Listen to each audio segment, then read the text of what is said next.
My parents secretly used an old power of attorney to give my sister access to my $520,000 business account. At dinner, she smiled and said, "Your money is about to make history." Then she logged in to take it and saw $0.00. My mother raised her crystal wine glass, the expensive red liquid catching the dim, warm amber light of the upscale restaurant. She tapped her silver spoon against the delicate rim, the sharp ringing sound demanding the attention of our entire table and drawing the eyes of the wealthy patrons sitting nearby. She looked at my younger sister, Sloane, with a level of pure, unadulterated adoration she had never once directed at me in my 35 years of life. Then she smiled. It was a proud, beaming smile that made my stomach churn and a cold sweat break out across my neck. Sloane sat across from me, radiating a sickening aura of smugness in a designer silk dress that likely cost more than my first commercial service vehicle. She picked up her phone, unlocked the screen with a quick glance, and looked directly into my eyes. Her perfectly manicured fingers, painted in a flawless French tip, hovered over the banking application icon. She tilted her head, her voice dripping with a fake, venomous sweetness that only sisters truly understand, and delivered a line that I will never, ever forget. She said, "Do not worry, big sister, your money is about to make history, my history." That sentence hit me like a physical blow to the chest, knocking the wind out of my lungs. My money. The $520,000 sitting in my primary business account. That money was not generational family wealth. It was not a magical trust fund handed down by a rich uncle. It was the literal blood, sweat, and heavy machinery grease of my commercial elevator maintenance company, Apex Vertical. That specific account held the advance payroll for my 45 hardworking employees, men and women who relied on me to feed their families. It held the massive down payment for the new industrial warehouse we desperately needed to expand our operations. It represented a grueling decade of my life, crawling through pitch-black elevator shafts at 3 in the morning, breathing in metallic dust, and freezing in unheated construction sites, while my family slept comfortably in their warm beds. And now, my own mother was nodding encouragingly as my sister prepared to drain every single cent of it to fund a ridiculous vanity project. They felt entirely entitled to my life's work. They looked at my financial stability and saw nothing but a personal piggy bank waiting to be smashed open for their convenience. What they did not know, what Sloane was about to discover the incredibly hard way, was that the account she was trying to access was already a hollow shell. The balance was zero. But to truly understand how my own flesh and blood could sit across a dinner table, sip expensive wine, and brazenly attempt to steal $500,000 from me without a single ounce of guilt, you have to understand the twisted family dynamic I survived for my entire life. I grew up as the invisible child. My name is Eloan. While Sloane was treated like a fragile, priceless masterpiece that needed constant polishing and admiration, I was treated like the utility closet. I was practical. I was quiet. I was expected to fix things, pay for things, and stay entirely out of the way when the guests came over. I sat at that dinner table in my wrinkled work slacks, still smelling faintly of industrial lubricant and ozone because I had just spent 6 hours fixing a jammed freight elevator in a sweltering warehouse on the other side of town. My hands were rough, calloused, and scarred from years of handling heavy steel cables and electrical panels. Sloane's hands were soft, unblemished, and adorned with expensive jewelry paid for by our parents. My parents, Barrett and Celeste, always made it explicitly clear that Sloane was destined for high society greatness, while I was destined for mundane manual labor. They never viewed my company as a real, legitimate business. To them, I was just a blue-collar worker hoarding cash I did not know how to spend elegantly. They often joked that I lacked the refinement to appreciate the finer things in life, using my dedication to my trade as a weapon to mock me. The anger I felt burning in my chest in that restaurant was not sudden. It was not a spark. It was the boiling point of a lifetime of being treated like a second-class citizen in my own home. They thought I was too tired from working 14-hour days, too loyal to the concept of family, or simply too stupid to fight back. They truly believed I would just take the massive financial hit, absorb the ruin of 45 families, declare bankruptcy, and quietly rebuild from scratch just so they could maintain their grand illusion of upper-class success. They were wrong. They pushed the invisible child into a corner, and they were about to meet the monster they created. But as I watched Sloane's finger inch closer to the transfer button on her glowing screen, I did not scream. I did not flip the heavy wooden table. I did not throw my drink in her face. I just took a slow, measured sip of my ice water, felt the cold liquid slide down my throat, and waited for the show to begin. How did we get to this moment of ultimate, unforgivable betrayal, and what exactly was waiting for my sister on the other side of that loading screen?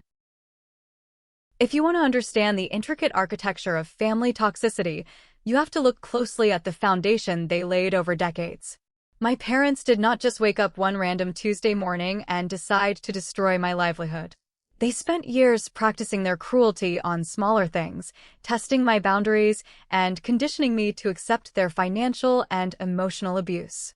I call my memory the Museum of Pain, and the exhibits are perfectly preserved in my mind, replaying whenever I doubt my own sanity.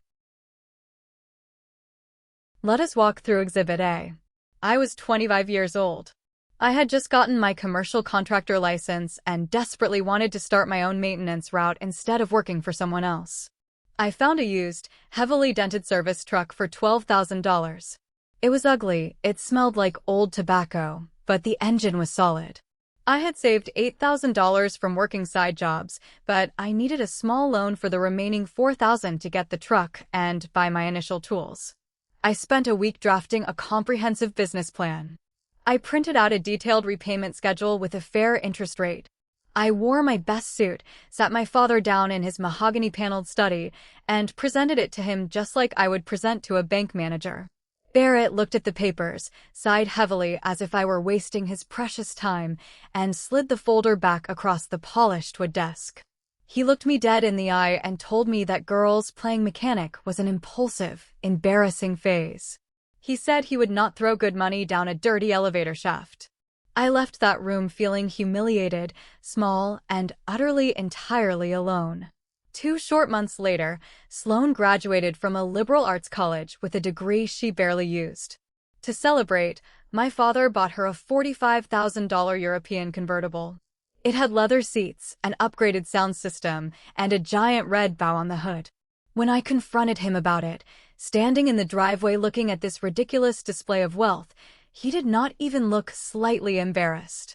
He just adjusted his tie and said Sloane needed the right image to become a lifestyle influencer and that her luxury car was a vital investment in her brand. My reliable work truck was a foolish risk, but her shiny toy was a strategic investment. I ended up working triple shifts at a local repair shop, sleeping in the break room on a cot for 6 grueling months, just to buy my beat-up truck in pure cash. Exhibit B was the damage incident. A few years after I successfully started Apex Vertical, Sloane decided she needed to move some oversized antique furniture for a pathetic photo shoot she was directing. She demanded to borrow my main service truck, the one I used to carry my most sensitive diagnostic equipment. I told her no. I explained that the equipment in the back was fragile and worth thousands. My mother, Celeste, instantly intervened. She cried real tears. She accused me of being rigid, selfish, and unsupportive of my sister's blossoming creative journey. To keep the peace and stop the relentless guilt trips, I handed over the keys against my better judgment. Sloane returned the truck 3 days late. She did not even have the decency to drop it off. I had to go fetch it from a random parking lot. The windshield was cracked from a falling branch. The rear steel bumper was violently caved in. Worst of all, the expensive hydraulic winch system in the cargo bed was entirely ruined because she left the protective cover off during a torrential, overnight downpour. The repair bill from the mechanic came out to $8,000. When I handed the itemized invoice to Sloane, she literally rolled her eyes, flipped her hair, and said I made enough money in my dirty little business to easily cover it. I went to my mother for support. Celeste looked at me with immense disappointment, sighed dramatically, and told me not to make such a big deal out of it. She said Sloane was under a lot of pressure trying to build her aesthetic and that loving families do not send each other nasty bills.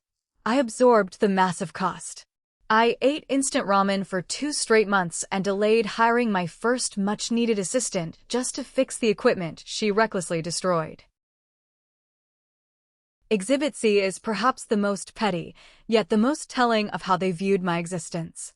For the past 5 years, I have been the sole person paying for the annual family vacations. We are talking luxury mountain cabins in Aspen, beachfront private rentals in Maui, the absolute works. I paid for the first-class flights. I paid for the exorbitant grocery deliveries. I paid for the private boat excursions. Yet, whenever my mother posted the massive family photo albums online for all her country club friends to see, I was magically absent. I was either deliberately cropped out of the frame, or she only chose the candid pictures where I was far in the background, facing away from the camera, answering emergency work calls on my headset. I was the silent wallet, never the cherished daughter. My mother would constantly tell her friends that I was just too rough around the edges for photos, that the family needed Sloane's flawless elegance to truly shine on social media.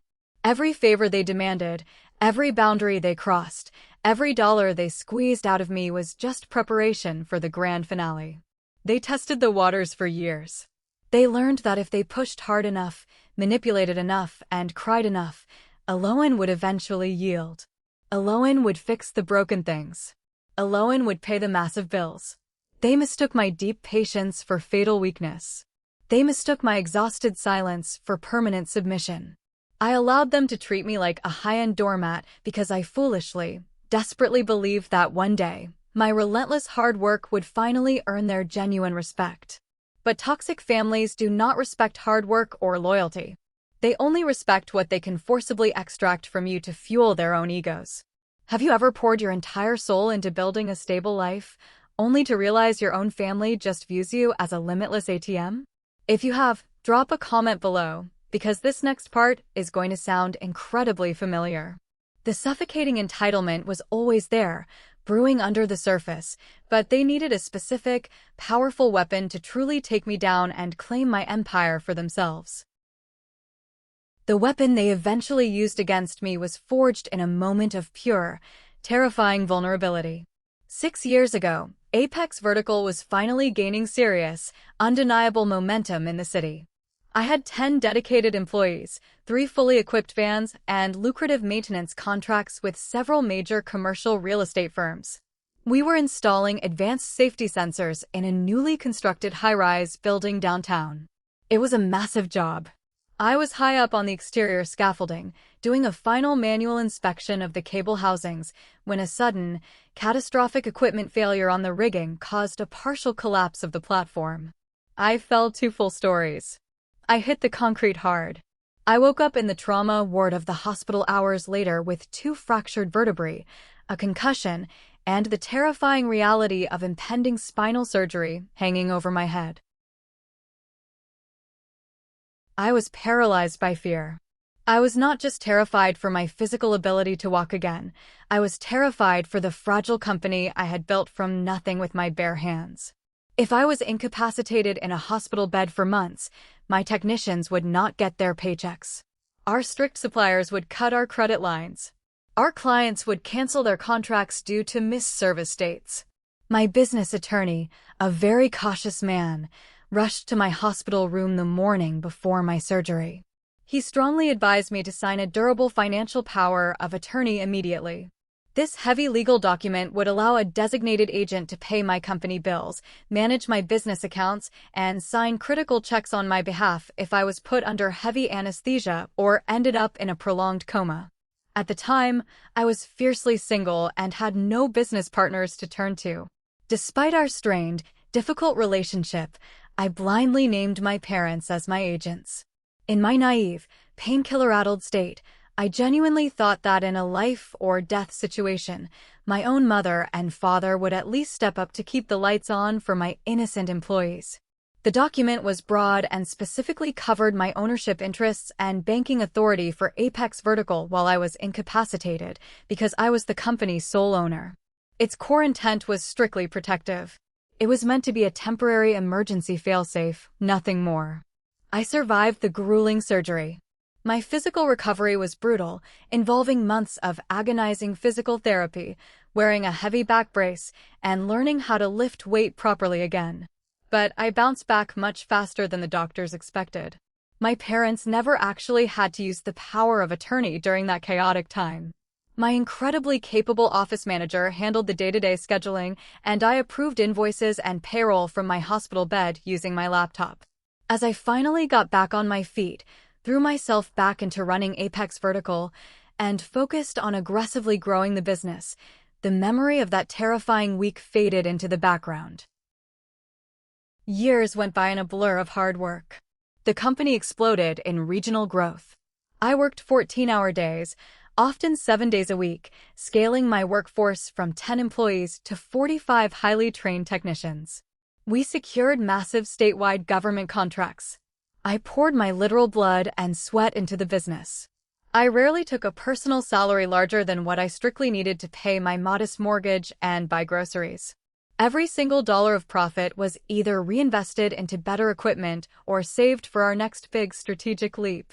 That massive leap was a new commercial warehouse. The restrictive lease on our current cramped space was ending, and we desperately needed a permanent, massive headquarters with heavy-duty loading docks and a dedicated training facility. Over the years, I had meticulously, painfully built up a massive war chest in my primary business operating account. The balance sat at exactly $520,000. That money was already spent in my mind. It was strictly earmarked for the hefty down payment, the expensive architectural retrofitting required for our machinery, the massive moving costs, and a vital 3-month payroll buffer to ensure my team never missed a check during the transition. It was the absolute lifeblood of my growing company. I forgot about the power of attorney. It was just a flimsy piece of paper signed in a haze of fear and strong narcotics 6 years prior. I logically assumed it was buried deep in a dusty file cabinet somewhere in my lawyer's office, rendered useless by the simple fact that I was walking, talking, and successfully running a multi-million-dollar operation every single day. I was so foolish. I vastly underestimated the dark patience of greedy people. I did not realize that my mother had taken that original, notarized document, placed it in her secure fireproof safe at home, and treated it like a winning lottery ticket waiting for the perfect moment to be cashed. She kept the literal key to my financial destruction hidden away in the dark, quietly biding her time until her golden child needed a financial miracle. I thought that piece of paper was harmless history. I never imagined it was a loaded gun pointed directly at my back, ready to be fired to fund a wild delusion. But what kind of insane delusion costs $500,000 of stolen money? The nightmare officially started on a rainy Tuesday evening. I was formally summoned to my parents' sprawling suburban house for what my mother described over the phone as a mandatory, urgent family meeting. I arrived straight from a messy job site, wearing my heavy steel-toed boots, dirty denim work pants, and a high-visibility jacket stained with hydraulic fluid. I walked into their pristine, white-carpeted living room to find my parents sitting stiffly on the expensive sofa, looking incredibly tense. Sloan stood proudly by the marble fireplace next to a massive, professionally printed presentation board resting on an easel. Sloan had recently rebranded herself on social media as a spatial wellness creator. I still do not know what that fabricated title actually means in the real world. But her latest, grandest obsession was opening a massive physical location called the Elysian Retreat. She pitched the concept to me with the crazed fervor of a cult leader recruiting her first follower. It was going to be an ultra-luxury, exclusive resort and holistic aesthetic clinic located in the most expensive retail district in the city. She talked breathlessly about imported hyperbaric oxygen chambers, custom crystal-infused water features, and exclusive VIP memberships that would cost wealthy clients $10,000 a year just to walk through the front door. The presentation board was filled with nothing but glossy stock photos of beautiful, thin people drinking green juice in bamboo-paneled rooms. There were no actual financial projections. There was no realistic market analysis. There was no mention of zoning laws, contractor bids, or operational overhead. It was pure, unadulterated fantasy built on a foundation of sheer arrogance. Then came the massive catch. Sloane casually mentioned she had found a private investor named Sterling. Sterling was a notorious, ruthless private equity guy in the city who liked the trendy concept but hated the financial risk associated with first-time business owners. He agreed to fund the multi-million-dollar build-out of the facility, but only if Sloane brought serious, undeniable skin to the game. He demanded she provide $400,000 in liquid capital immediately to secure the commercial lease and prove she was a serious, capable partner. Sloane, despite her vast designer wardrobe, daily expensive lattes, and frequent European vacations funded by my parents, had exactly $15,000 sitting in her checking account. My father cleared his throat loudly, breaking the silence. He looked at me, puffed out his chest, and used his most authoritative, demanding dad voice.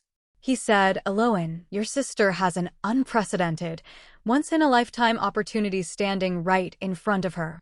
Sterling is ready to sign the final contracts, but she needs a temporary bridge loan to secure the prime location before someone else takes it.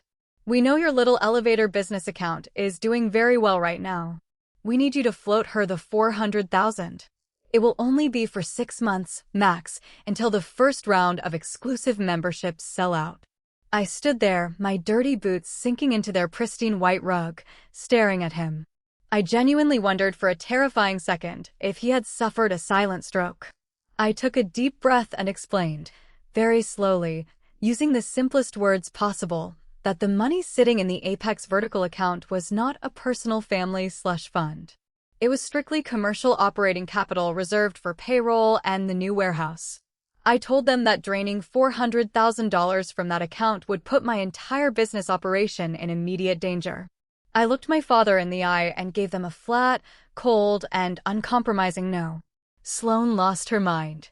The serene, enlightened wellness persona vanished instantly, replaced by the vicious, spoiled brat I knew so well. She started screaming at the top of her lungs, her face turning an ugly shade of red. She called me a low-class, dirty mechanic. She said I was deeply jealous of her grand vision, that I just wanted to keep her down because I was a miserable, lonely spinster who smelled like grease and sweat. She yelled that I was selfishly hoarding useless money while my own sister's massive dreams were dying right in front of me. My mother started crying loudly, burying her face in her hands. She looked up at me with profound, theatrical disgust. She said she raised me better than this, that she raised me to value family above all earthly things, and that keeping my money sitting uselessly in a bank vault while Sloane suffered was an act of pure cruelty. She said a real, loving sister would be incredibly honored to invest her life savings in the Elysian retreat. I did not engage. I did not yell back.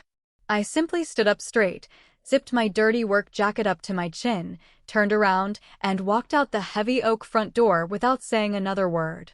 I drove home in the dark, rain pounding against my windshield, thinking the boundary had finally been firmly set. I thought my firm refusal was the absolute end of the ridiculous conversation. I vastly underestimated the terrifying lengths to which enabling parents will go to aggressively protect the golden child's fragile, inflated ego. I walked away thinking I had successfully protected my business and my employees.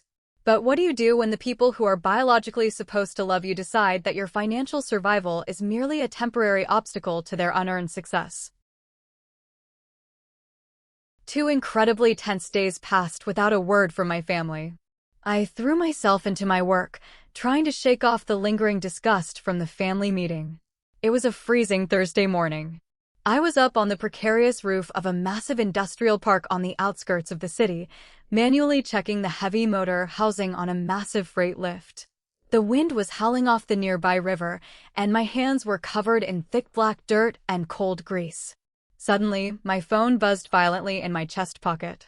It was a standard text alert. I ignored it, assuming it was just a spam message or a routine supplier delivery update.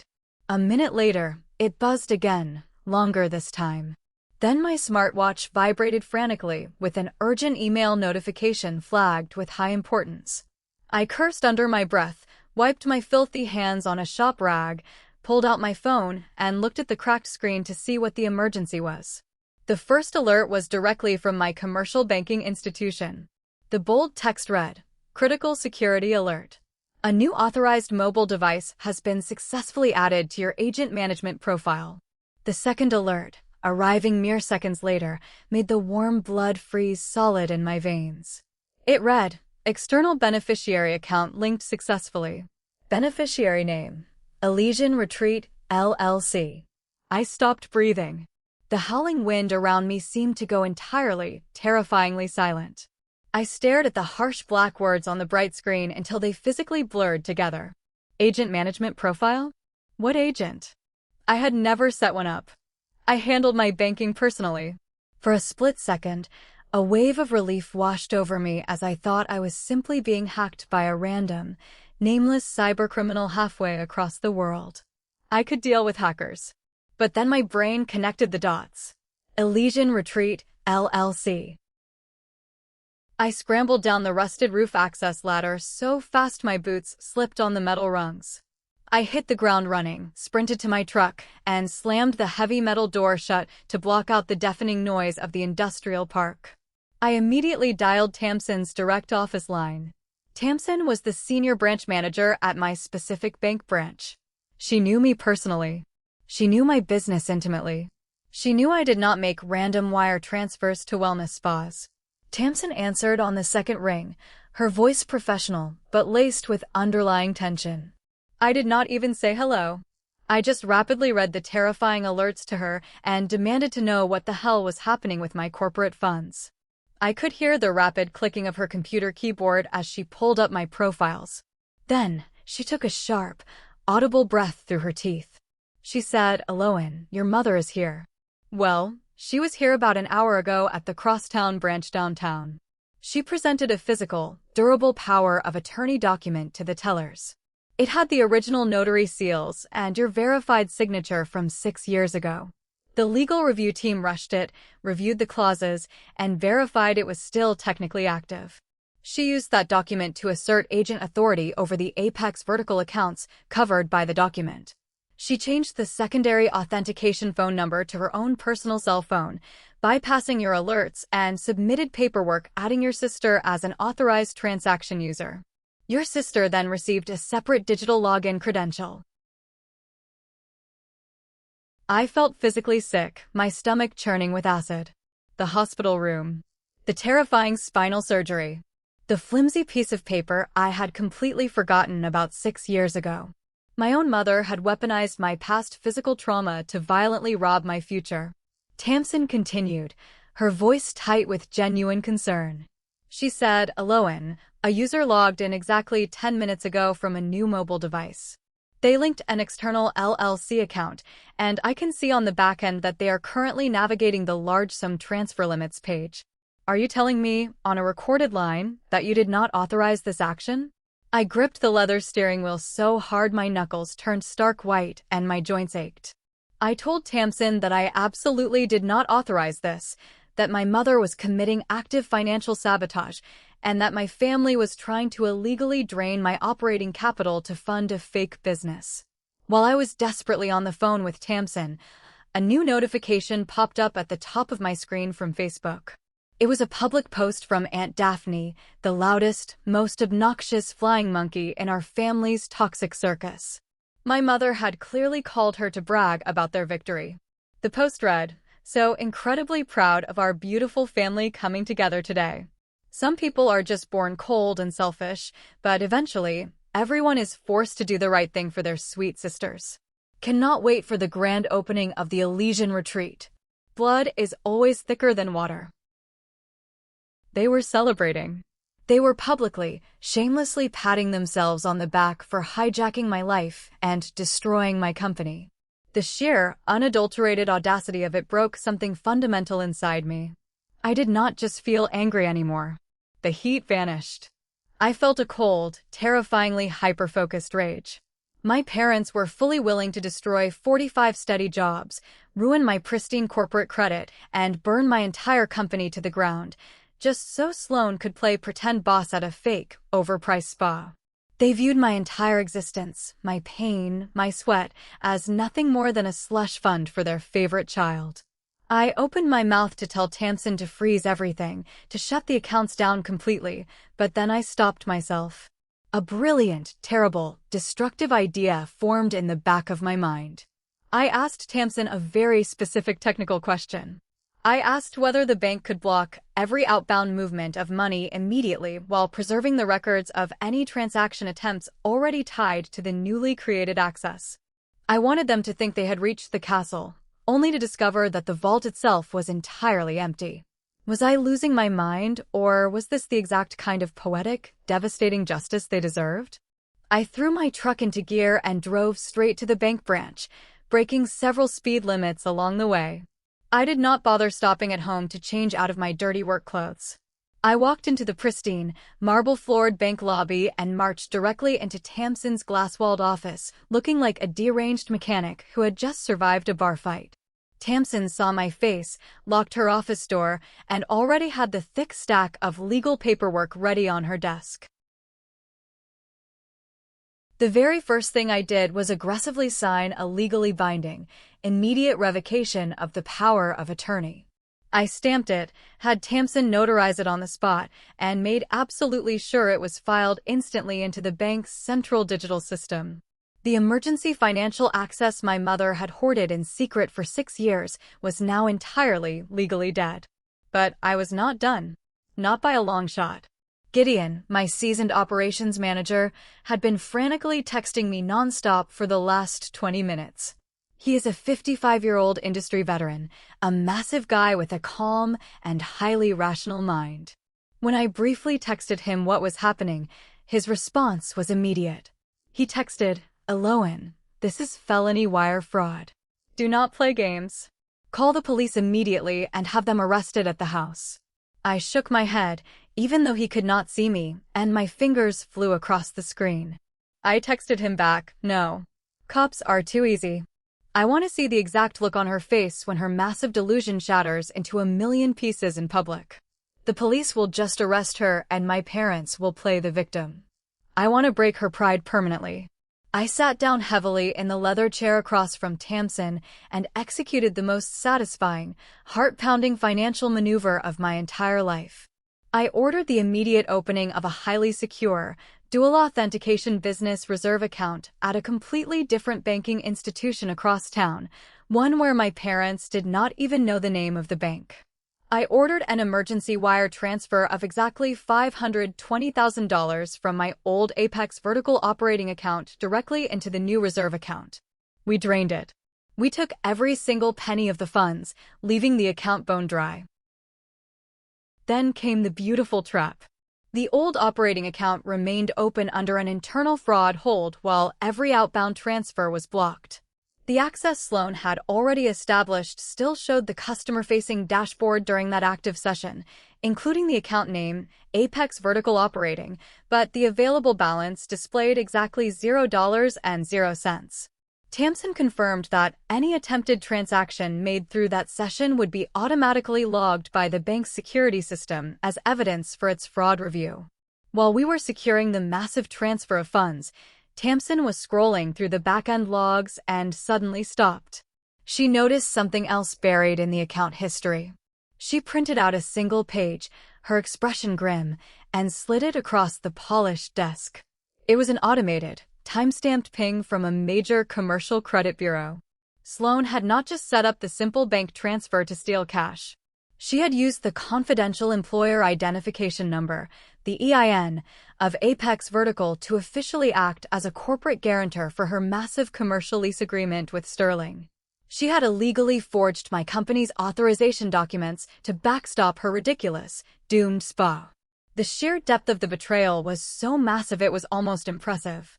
They were not just stealing my hard-earned cash, they were actively hijacking my entire corporate identity and risking my business credit. I folded the credit ping document and the freshly stamped, revoked power of attorney and shoved them deep into my jacket pocket. The trap was perfectly set. The money was safe. My business was protected. Now, all I had to do was attend a lovely family dinner. Thank you for reading this far. If you are enjoying this story of ultimate family karma, please take a moment to like the video and subscribe to the channel. Your support helps bring more of these Reddit drama stories to life. Now, let us get back to the dinner table, where my sister is about to get the shock of a lifetime.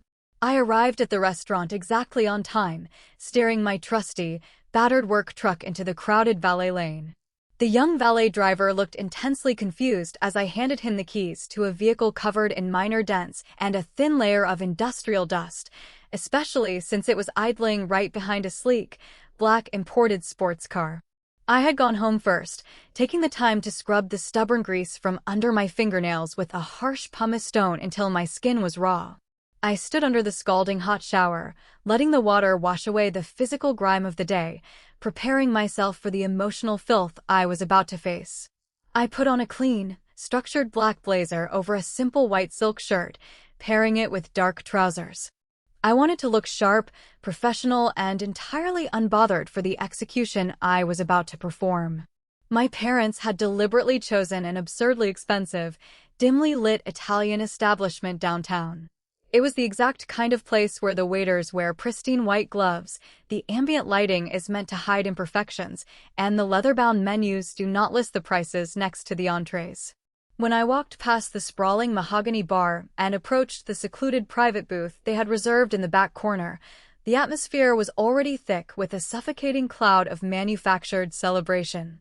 I could smell the rich aroma of garlic, truffles, and expensive roasted meats mingling with my mother's heavy, floral perfume.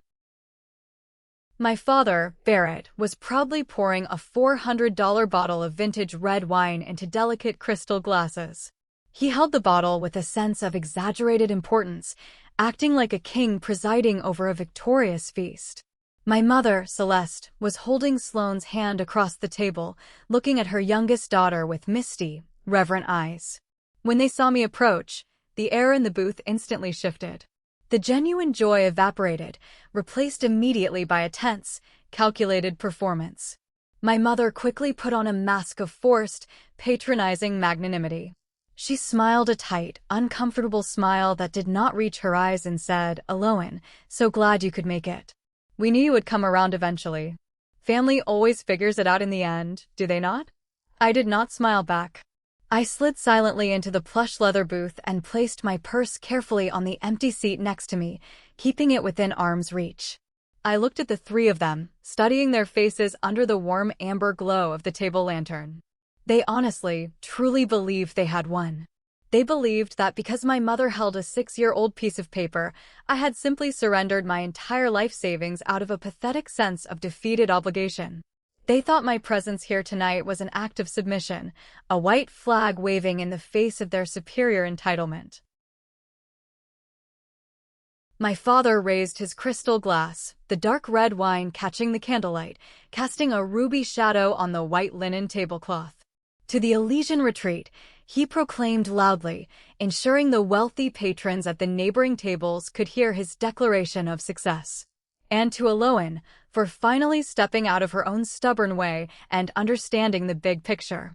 "It is just a temporary bridge loan, sweetheart. You will barely even notice the money is gone while your sister builds her empire." I did not reach for my glass.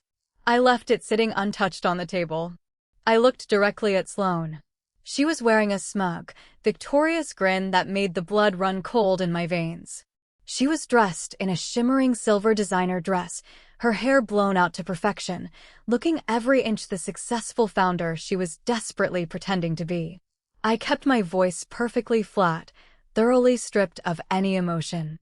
I asked her, "So, since my commercial company is single-handedly funding this entire operation, taking on all the financial risk, and providing the lifeblood for your lease, what exactly is my percentage of equity in the business?" Sloane let out a short, mocking laugh. It was a sharp, ugly sound that cut through the soft, elegant jazz playing in the background. She took a delicate sip of her wine, leaving a faint smudge of expensive red lipstick on the rim, and looked at me like I was a filthy peasant begging for scraps at a royal banquet. She said, "Equity? Aloan, please do not be ridiculous tonight. You are not contributing any intellectual property, brand value, or creative vision to this project. You are just providing a small, basic capital injection. We will pay you back a flat 3% interest rate in 12 months. There is no equity. You do not belong in the luxury wellness space anyway. You would just ruin the aesthetic of the brand. I nodded slowly, letting the sheer disrespect of her words hang heavily in the air between us. I wanted to remember this exact feeling. I see, I replied softly. No equity. Just my hard-earned money funding your personal brand while you take all the glory and all the profit. Sloane smirked, her inflated ego expanding with every passing second. She reached into her expensive designer bag and pulled out her latest model smartphone, the one my parents had bought her for her birthday. She placed it deliberately on the table directly in front of her, making sure I could clearly see the large screen. Sterling wants the proof of funds transferred to the secure escrow account by tomorrow morning, she said casually, waving her hand in the air as if we were discussing the weather and not $500,000 of stolen funds. Mom handled the back-end banking stuff this afternoon with your little power of attorney document. I am just going to initiate the wire transfer right now. So we can all finally relax, order the lobster ravioli, and enjoy the rest of the evening without this hanging over us. This was it. This was the moment. The hook of my entire miserable existence within this family leading up to this exact, crystallized second in time. I sat perfectly still, my posture rigid, and watched her manicured finger tap the banking application icon. I watched the facial recognition software scan her face, unlocking the digital vault she thought she had successfully conquered. I took a slow, deliberate sip of my ice water. The freezing cold liquid grounded me, keeping my heart rate steady. 3, 2, 1. What exactly happens when an arrogant thief confidently opens a bank vault that has already been meticulously emptied? The banking application loaded, casting a pale blue glow across Sloane's heavily contoured face. I watched her eyes dart quickly across the screen, eagerly searching for the massive number she felt so inherently entitled to claim. The smug, arrogant smile that had been plastered on her face all evening suddenly froze in place. It did not fade gracefully. It just snapped rigid, like a porcelain mask cracking straight down the middle. She blinked rapidly, leaning her face closer to the phone. She tapped the screen with her thumb. She pulled the page down to refresh the digital dashboard. The little blue loading circle spun endlessly for an agonizing second. Her breath hitched. It was a sharp, audible gasp that sounded like she had been punched in the stomach. She pulled down to refresh again. Harder this time, her long acrylic fingernail clicking aggressively against the glass screen. And then a third time, genuine panic beginning to bleed into her frantic movements. What is wrong with the cell service in this place? She muttered, her voice losing its musical, condescending quality, dropping rapidly into a breathless hiss. She looked up at my mother, her eyes wide with sudden, unexplainable confusion. Mom, did you set up the routing numbers correctly at the branch today? The available balance is not loading right. It must be a system glitch. My mother frowned, setting down her heavy silver fork with a dull thud. What do you mean it is not loading? She asked, leaning her torso over the table to get a better look. Give me the phone, Sloane. Let me look at it. You probably pressed the wrong button. Sloane did not hand the device over. She stared down at the screen, her face rapidly draining of all its color until she looked physically ill, a pale, terrified ghost in a silver dress. It says, she stammered, her voice trembling so badly she could barely form the words.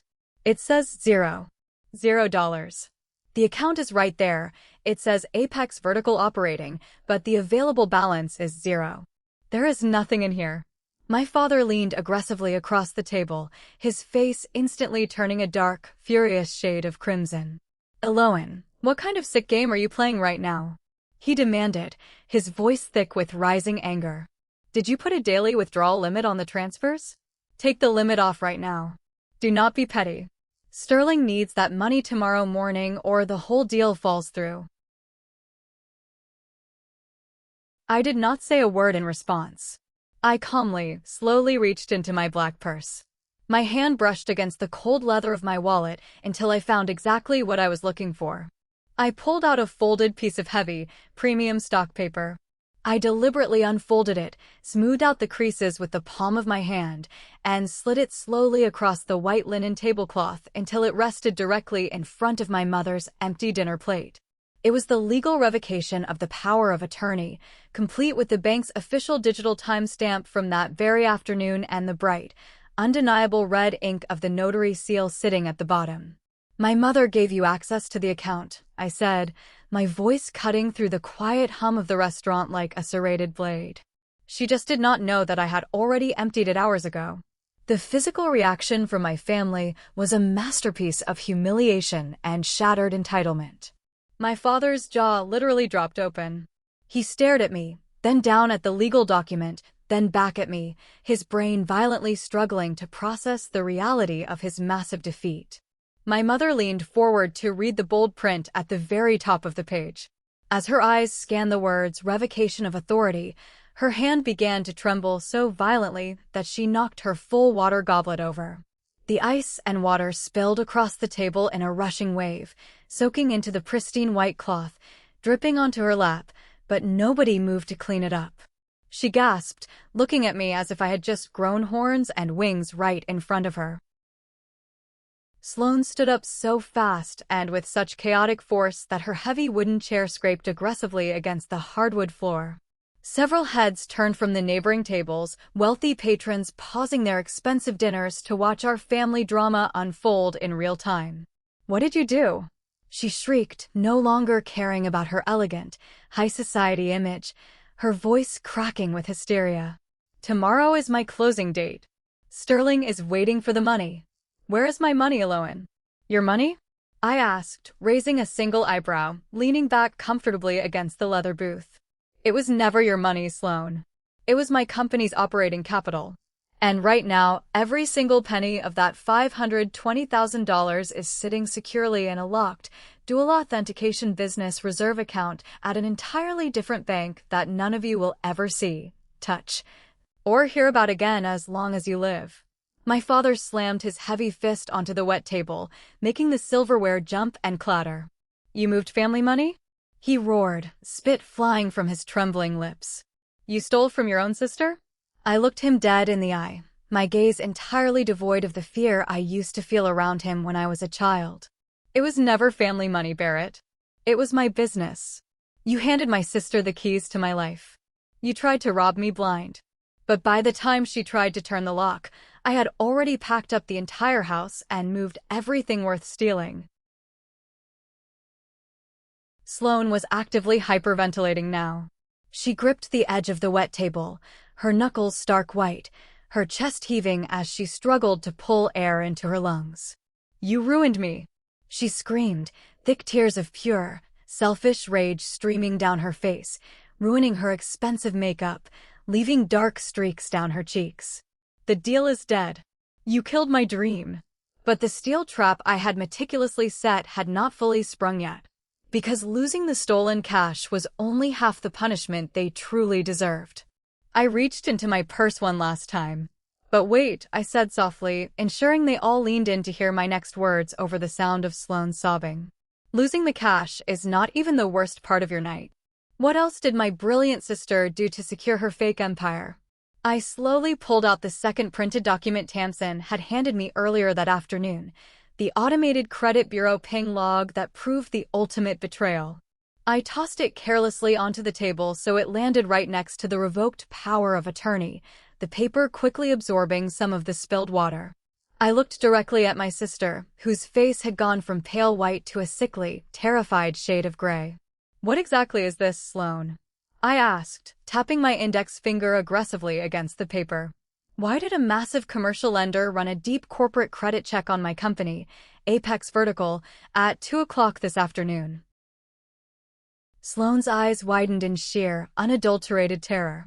The remaining false bravado evaporated entirely, leaving behind nothing but a scared, guilty child. She looked frantically at our parents, pure panic flooding her features. She backed away from the table slightly, her hands shaking uncontrollably. We needed a backup," she stammered, entirely unable to form a coherent sentence, her voice barely a whisper. I did not let her finish her pathetic, stuttering lie. You used my company's confidential employer identification number to act as a corporate guarantor for your massive spa lease, I said, my voice rising in volume, demanding the attention of the entire room. Ensuring her humiliation was utterly public. You forged my corporate authorization. You forged my signature on a financial guarantee. My father looked genuinely confused for the first time all evening. He blinked heavily, his anger momentarily replaced by lack of understanding. What does that mean? He asked, looking back and forth between Sloane's terrified face and the wet paper on the table. It means, I snarled, dropping the calm, collected facade and letting a massive fraction of my immense rage finally bleed through, that your precious golden child did not just try to steal my liquid cash. She committed felony corporate fraud. She illegally pledged my company's hard-earned assets to secure her own massive debt. My mother started to sob loudly, reaching out across the wet table, trying to grab my hand. Eloan, please, she wept, her face twisted in agony. She is your sister. She was just desperate to make this work. We can fix this quietly. We can figure it out. Do not do this. You are destroying her entire future. I snatched my hand away forcefully, as if her skin was burning hot iron. Destroying her future? I laughed, a harsh, bitter, echoing sound that silenced the tables around us. You two were fully willing to bankrupt 45 innocent families. You were going to use the salaries of my hard-working technicians to buy imported massage chairs and crystal water fountains. You are not a family. You are financial parasites. My father pointed a shaking, furious finger directly at my face. You are a vindictive, evil snake, he spat, his face twisted in pure, unfiltered hatred. We are your parents. We gave you life. You owe us respect. And I am the one who called Sterling, I fired back, my voice echoing off the high ceiling, cutting through his tirade. The entire restaurant booth went dead silent. The only sound was the clinking of glasses from the bar and the pathetic sound of Sloane whimpering as she realized the true magnitude of what I had done. I looked right at her, locking eyes with the sister who had tormented and belittled me my entire life. That is right, Sloane. Immediately after I locked down the bank accounts, I called your private investor. I informed Sterling's high-priced legal team that Apex Vertical is not a guarantor, that the paperwork you submitted to them is entirely fraudulent, and that I have officially filed a comprehensive report with my bank's internal fraud division. Sloane's knees physically buckled. She actually had to grab the back of her heavy wooden chair just to keep from collapsing onto the restaurant floor. Her mouth opened and closed silently, like a fish suffocating on dry land. Sterling, she whispered, her voice barely audible over the jazz music. He is going to. He will sue me into the ground. Yes, I said evenly, feeling a deep, profound sense of peace wash over me, a peace I had never felt before in their presence. He probably will. And considering he is a ruthless private equity shark, he will likely take everything you own and everything Mom and Dad own to cover his legal fees. I stood up, picked up my black purse, and threw a crisp $50 bill onto the soaked tablecloth to cover my untouched glass of water. I looked down at the three people who had spent my entire life making me feel small, invisible, and worthless. You wanted my money to make history, Sloane, I said, my voice dripping with finality. Well, congratulations. I think federal wire fraud and forged corporate guarantees are definitely going to go down in your personal history. Enjoy the pasta. I turned my back on them and walked out of the restaurant. I pushed through the heavy glass double doors and stepped out into the cool, damp night air. I took a deep, shuddering breath. For the first time in 35 years, my lungs felt thoroughly clear. I was no longer the invisible child. I was the architect of my own life. But while I was breathing free, the massive explosion I left behind in that restaurant was about to level their entire world. How do toxic families react when the scapegoat finally burns their house of cards to the ground? The fallout was rapid, brutal, and thoroughly devastating for the golden child and her enablers. By 9 o'clock the very next morning, the grand illusion of the Elysian retreat officially collapsed into a pile of legal ash. Sterling, the private investor, did not just pull his lucrative funding, he went on the aggressive offensive. Once his legal team realized that Sloan had submitted entirely forged corporate documents linking my legitimate company to the massive commercial lease, they instantly withdrew the term sheet and severed all contact.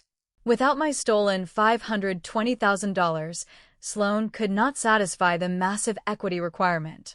The commercial landlord, furious that the financing contingency had expired with fraudulent backing, legally kept the entire earnest deposit. That deposit was exactly $65,000. It was money Sloan did not have. It was money my parents had foolishly pulled from their own retirement savings, taking out a massive home equity line of credit to help her secure the location while they waited to steal my funds. The money was gone, vaporized in a single morning. The spa never opened. The expensive imported equipment orders were canceled, incurring massive penalty fees that were billed directly to Sloan. Her personal credit profile was red-flagged by the banking system for suspected fraud, meaning she could not even get approved for a basic credit card, let alone a multi-million-dollar commercial loan. At first, my family tried to blame me. They always do. Sloan left me 6 unhinged, screaming voicemails over the course of 3 days. She shrieked that I had maliciously destroyed years of her hard work and networking over a simple misunderstanding about money that I would have recovered anyway after she became successful. She accused me of being a jealous sociopath who wanted to see her fail because I was too ugly to run a wellness brand. I did not argue. I did not yell back. I simply saved the audio files, forwarded them to my business attorney, and instructed him to draft a formal cease and desist letter. A business project that could only survive by illegally pretending I had invested my life savings was never financially viable in the first place. My parents were hit even harder. The bank had officially documented my mother's gross misuse of the agent access and the fraudulent login through a profile that did not belong to the authorized user. Because I had successfully moved the money before they could actually take it, the authorities warned me that proving and pursuing the attempted financial crimes could become a long process, while the forged corporate guarantee could also trigger separate civil consequences. I decided my peace was worth more than spending the next 2 years consumed by litigation. I gave the extensive digital records to the bank's fraud department and let them follow their own internal penalizing procedures. My parents lost their preferred banking status, their credit lines were slashed, and they were forced to begin painfully repaying the $65,000 hole in their retirement fund on their own, using their fixed income. I refused to cover a single penny of their massive losses. I would not pay the lost deposit, the mounting legal fees, or the cancellation bills for Sloan's vanity project. They had committed that money after deciding my consent was entirely optional. Their financial loss was incredibly painful, but for the first time in my life, it was not my burden to absorb or quietly repair. My revenge was practical, cold, and thoroughly permanent. No one in my toxic family would ever touch my finances or my business again. Gideon, my loyal operations manager, officially became my successor financial agent on all corporate documents. My closest friend became my designated emergency medical contact. My parents lost every single password, authorization, verification number, and legal ability to speak with any financial institution or hospital on my behalf. They were permanently locked out of my existence. My father called those strict boundaries cruel and unnatural. He left a voicemail claiming he had not known Sloan actually forged the corporate guarantee. I believed him, but I also knew he had fully supported the plan to drain my cash. Everything terrible that happened to them began with their collective decision to view me as a resource rather than a daughter. He had no answer for that reality. But the silent treatment from my parents was only the calm before the storm. Because in a toxic family, when the main villains fall, they send in the flying monkeys to finish the dirty work. Are you ready to see how the extended family reacted to the truth? For weeks after the restaurant incident, the extended family rumor mill spun violently out of control. My parents, desperate to save face and paint themselves as the tragic victims of an ungrateful child, spun a massive web of lies. They told everyone who would listen that I had coldly, ruthlessly backed out of a promised investment at the very last second, deliberately leaving my poor sister drowning in debt and destroying her dreams out of pure spite and jealousy. The digital attack began on a Sunday afternoon. My phone started vibrating endlessly with rapid-fire notifications from the massive extended family group chat, ironically named Family First. Aunt Daphne, the self-appointed moral compass of the family, who had not worked a real job in 20 years, led the charge. She sent a massive wall of text accusing me of being a heartless monster. She wrote, "Eloan, your mother is crying herself to sleep every single night. How could you choose a fat bank balance over your own sister's future? You have always been so rigid and selfish. You need to apologize immediately and pay the deposit she lost. Blood is family, and you are acting like a stranger." Several other cousins and distant uncles chimed in, sending angry emojis and passive-aggressive quotes about loyalty and forgiveness. They were the flying monkeys, blindly doing my parents' dirty work, applying immense social pressure to force me back into my designated role as the obedient scapegoat. They wanted me to bow my head, open my wallet, and fix the mess. In the past, the old Eloan would have panicked. The old Eloan would have typed out a desperate, tearful paragraph defending herself, begging them to understand her side of the story, only to be gaslit and ignored by people committed to misunderstanding her. The new Eloan did not defend herself. I did not argue. I did not plead for their understanding. I executed a digital power move that silenced them permanently. I opened the group chat. I typed a single, very brief message. It read, "For anyone who is currently confused about why I have permanently severed all financial and personal ties with Barrett, Celeste, and Sloan, please review the attached legal documents. If anyone contacts me again regarding this matter, my legal counsel will consider it harassment." Then I uploaded 3 specific files directly into the chat. File 1. The bank's official IP access log showing Sloan illegally logging into my account using my mother's revoked credentials. File 2. The forged capital contribution letter containing my company's EIN and my poorly traced signature. File 3. A screenshot of the email from Sterling's legal team citing suspected corporate fraud as the reason for terminating the contract. I hit send. I watched the 3 files upload into the chat, the little progress bars filling up. The immediate silence was deafening. The barrage of incoming text messages stopped instantly. I could practically see Aunt Daphne sitting in her floral living room, her jaw dropping as she read the words forged signature and corporate fraud. The flying monkeys had been told a fairy tale about a mean sister withholding a loan. They were not prepared for concrete, undeniable evidence of federal wire fraud and identity theft. 10 minutes later, Aunt Daphne silently deleted her previous angry messages from the chat. 2 cousins quietly left the group entirely. No one offered an apology, of course. In toxic families, the unvarnished truth does not bring apologies. It just brings an embarrassed, cowardly retreat into the shadows. An hour later, my mother called. I let it go straight to voicemail. She left a weeping, desperate message begging me to take the documents down, saying I was airing dirty laundry and ruining Sloan's reputation permanently in the family. I did not delete the files. I simply blocked her number, blocked my father, blocked Sloan, and blocked Aunt Daphne. I systematically purged the toxicity from my digital life just as thoroughly as I had purged it from my bank accounts. The monkeys had lost their wings, and the circus was finally closed. But while my family was busy drowning in the consequences of their own actions, my money was busy building something incredibly real. What does life look like after you cut the anchor?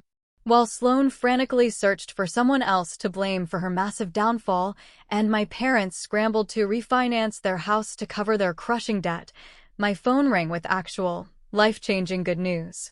It was Tamsin and my real estate broker calling on a conference line to confirm that my own closing date had been officially approved. The money my family tried to casually steal was about to build a permanent legacy. 2 weeks later, I stood in the massive, echoing expanse of a pristine 11,000 square foot industrial facility on the edge of the city. The air smelled like fresh paint and possibility. I signed the heavy stack of closing documents using my own authentic signature.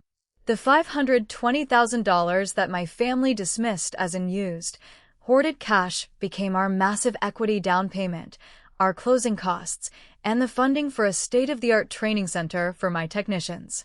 We had room to park all our service vehicles indoors away from the weather. We had room to hire 7 new mechanics. Nothing had been sitting idle in that account. It had been patiently waiting for the future I chose, the future I built with my own 2 hands. Gideon, my operations manager, stood next to me, looking around the massive warehouse with a wide, proud grin on his weathered face. He shook my hand firmly and said, "You did it, boss. You protected the crew." The contrast between my reality and my sister's reality became a harsh, ironic joke. Sloane, stripped of her fake wellness guru persona and drowning in personal debt, was forced to take a salaried job. The woman who claimed I was too low-class to understand luxury equity is now working as a front desk receptionist at a loud, sweaty corporate gym, checking in members and handing out towels just to make her monthly payments to our parents. The shiny veneer was stripped away, leaving only the cold, hard reality of consequence.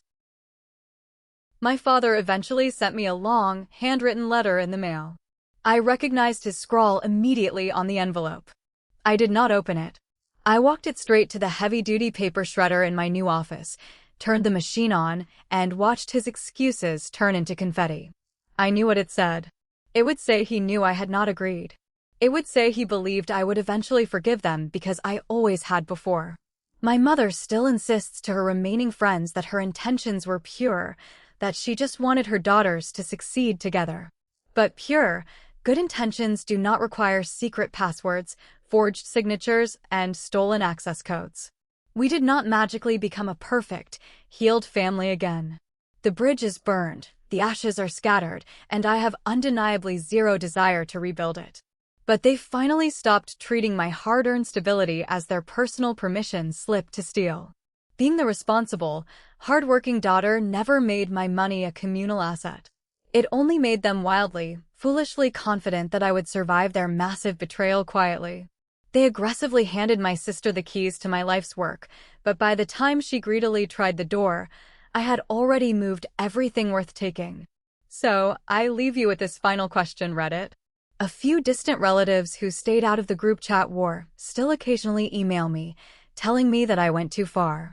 They say I should have just warned Sterling privately instead of humiliating Sloane at the restaurant, and that leaving my parents with a massive $65,000 debt is cruel because they are aging and blood is blood. According to them, I should show mercy to the people who tried to bankrupt my 45 employees. Do you think I went too far by springing the trap at dinner and exposing the corporate fraud, or did they get exactly the level of financial ruin they deserved? What would you have done if your own mother handed your life savings to your arrogant sibling? Let me know your verdict in the comments below. Thank you so much for watching the story of family betrayal and clean, calculated revenge. If you enjoyed hearing how the invisible child finally fought back and won, please hit that like button, subscribe to the channel, and turn on notifications for more daily Reddit drama stories. See you in the next video.